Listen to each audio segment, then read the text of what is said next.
Summer solstice, the longest day of the year. And it's also the day where the sunlight is brightest and most intense.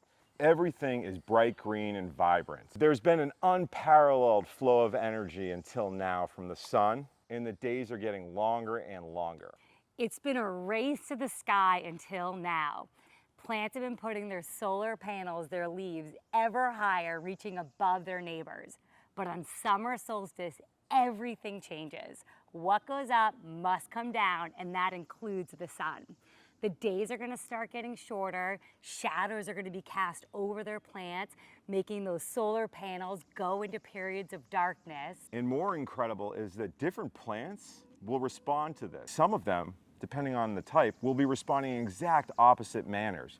Some will get taller and go into flower, while others will suppress that and make sure they're just continuing to grow until it cools down. In this video, we are going to cover what happens on and after solstice, how plants respond, and what you can do as a gardener. Stick with us. So what happens on and after summer solstice? Well, in short, plants experience less light, more shading, and more heat. And after half a year of increasing daylight duration and months of just beautiful warmth and sunlight for plants to grow, things start shifting right now as summer sets in. With summer here, while the sunlight will begin to decline from here on out, yet the heat continues to increase. And how plants respond depend on what type of plants they are. After the solstice, we're going to lose 1 to 3 minutes of daylight every day on average, and that's going to increase as we get closer to fall. Additionally, the sun's angle is dropping on the horizon, which casts more and more shadows on the plants. Things that were once in the sun on this, beautiful June day will soon drop into the shade, sometimes permanently for the rest of the summer. All in all, between the reduction in light intensity and the reduced angle of the sun, plants are going to receive less total light, and that is their energy for growth. That is the core of how they grow and what they are. It's what they use for photosynthesis, energy, and to build themselves. So their growth is now inhibited. The way light is measured when it comes to plants is with a measurement called PAR, photosynthetically active radiation. And that's simply the light that is coming to a plant within the spectrum of what it can use to turn light into energy through photosynthesis. A lower sun angle means longer, deeper shadows. So plants that were in the sun in June might be fully shaded by August. And in addition, even within one plant, there will be more shading as leaves above other leaves will cast shadows on themselves. So low angle sunlight actually changes the color of the light that's reaching, making the reds become more far red. And plants have these sensors called phytochromes that pick up on this, and they can detect how much red versus far red there is, ultimately being able to understand whether there's long sunsets, meaning it's closer to fall, and also whether they're falling into the shade. They'll start seeing more far red than red light when they're in the shade or as the sun sets, and they respond to this in different ways depending on the type of plant. Ultimately, what I'm saying is high far red signals that fall is coming and it's time to start acting upon it. The result, some plants start stretching out to get out of the shade, others will avoid flowering to wait until it's later on, and others will actually start flowering because they know the fall is coming and it's time to do it before winter arrives and make sure they can reproduce for next year. At first, day length changes slowly as we approach the fall equinox. But as we get closer to fall, the light intensity and spectrum begins to speed up with how quickly it's declining. This effect is amplified the further north or south you are from the equator. So for example, in Boston, city nearest to us, we lose 3 hours light between now and the fall equinox 3 months from now. But if you were in Miami, it's about half that. And on top of that, the same thing for light intensity. The light intensity is significantly reduced between now and then, nearly 50% over the next few months. Wow. Whereas, if you go further south, it's a lot less significant. So the further you are, the more significant fall becomes from a light intensity perspective. Overall, you're losing nearly 50% of your light. In other words, gardeners in New England are of course going to experience much more of a seasonal change than gardeners, say, in the South. But that means that gardeners that are farther north need to adapt their strategies faster. So what does this all mean for how plants respond? Well, plants use sunlight for photosynthesis. That's how they create sugars and energy to grow. These reduced amount of sugars being created, or energy, can then also cause a reduced amount of leaves and amount of vigor in the way that your plants have been growing. And this ultimately signals that there's a new change in the plant's life after summer solstice. In addition to the reduced sugars, the plant is receiving a signal, as we mentioned, that it's time potentially for certain varieties of plants to shift their phase of life.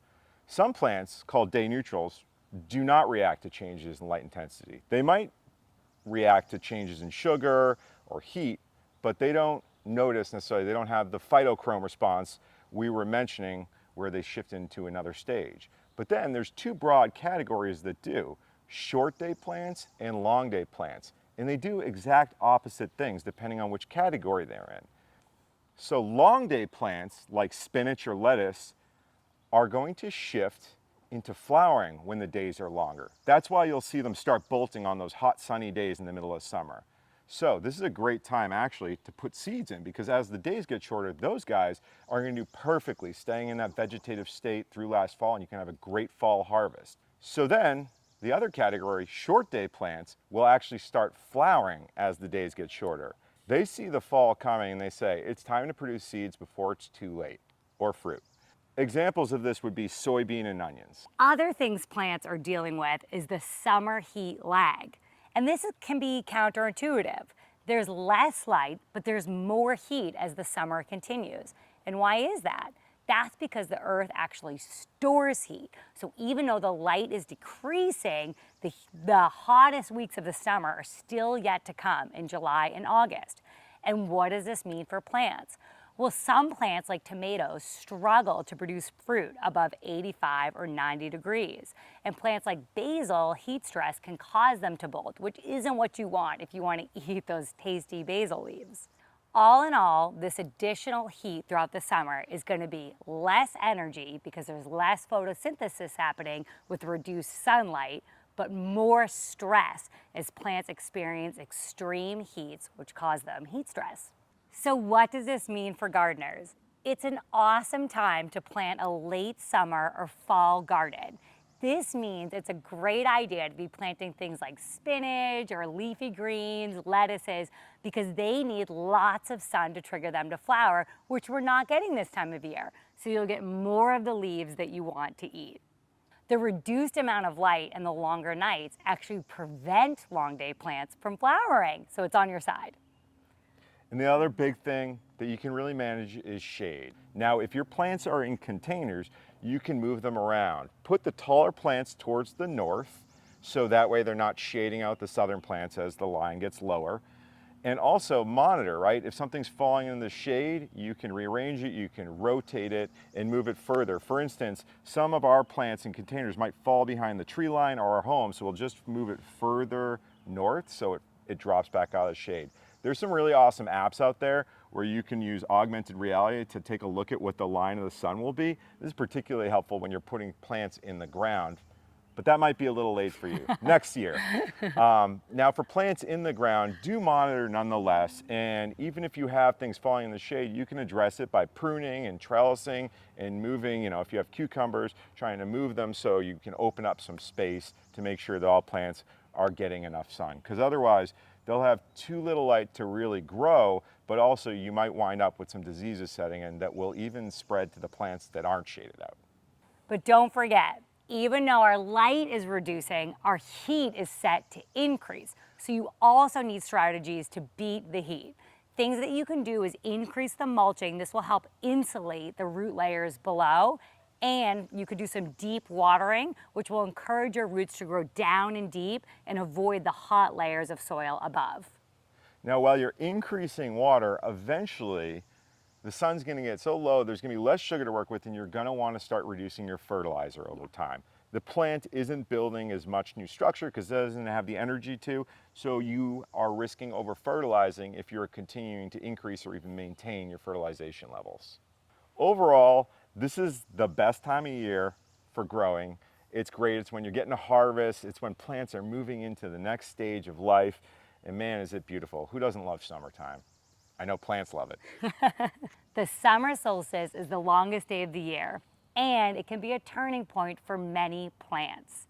With a little understanding, you can do things to help your plants continue to thrive throughout the summer so you get a great harvest. For more tips on how to grow life where you live, be sure to like and subscribe. Thanks, everyone. Thank you.